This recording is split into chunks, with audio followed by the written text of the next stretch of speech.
기저귀TV 상담받고 대학가자 2교시 결정적 코치의 합격연구소 시간입니다. 자, 오늘은 어떤 소식을 좀 알아볼까요? 네, 오늘은 그 교대를 목표로 하는 수험생들에게 필요한 좀 소식을 준비했습니다. 네, 교대는 참 저희가 상담할 때도 느끼지만 인기가 굉장히 많습니다. 그리고 특히 성적이 좋은 학생들이 합격을 많이 노리는 그런 학교인데요. 교대 입시를 준비하고 있는 수험생들 특별히 뭐 준비해야 될 점, 주의할 점이라면 어떤 게 있을까요? 네, 흔히 이제 교대를 준비하는 학생들은 학교 생활을 충실히 하고 내신 성적이 좋으면 쉽게 합격하지 않을까 이런 생각들을 많이 하는데요.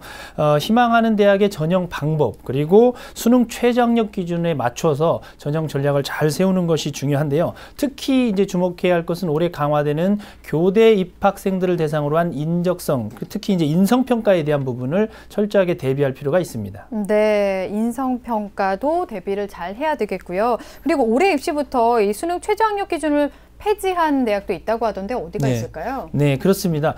교대 입시에서 가장 중요한 또 합격 요소 가운데 하나가 최저학력 기준을 충족시키는 건데요. 전년도 2015학년도죠. 이때는 3개 교대가 수능 최저학력 기준이 없었습니다. 대구, 부산, 진주 교대였죠. 그러나 올해 입시에서는 또 3개 대학이 늘어나서 이 대학을 포함해서 경인교대와 춘천교대 그리고 광주교대까지 수능 최저학력 기준을 없앤 상태입니다. 네.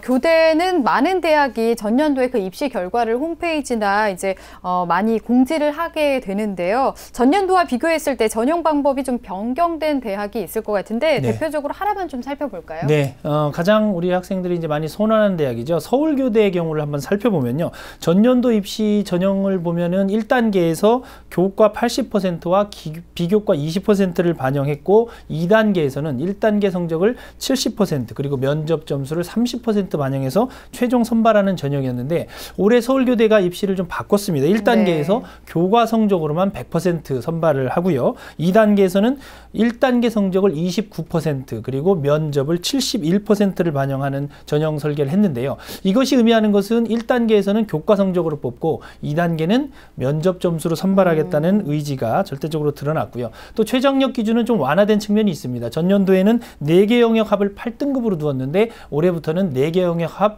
9등급 이내면 합격되는 기준으로 이렇게 삼았습니다. 네. 그리고 교대를 지원하려고 할 때 유의할 점 중에 하나가 또 성비 모집 인원을 미리 살펴봐야 된다고 하는데 이건 어떤 건가요? 네.